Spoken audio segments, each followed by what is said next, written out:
Bu ayol kinoxonada yer supurib o'tadi.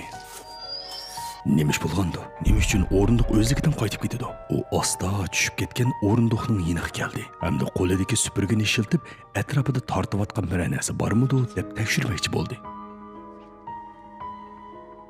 Hech narsa yo'q. U keyingi ratga otlab o'tdi. O'rindiq qaytib ketdi.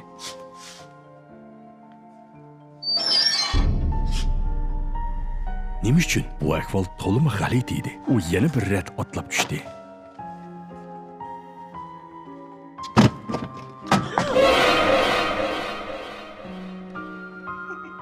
Bundoq parvo qilmay turishmi yaxshi chora emas-da.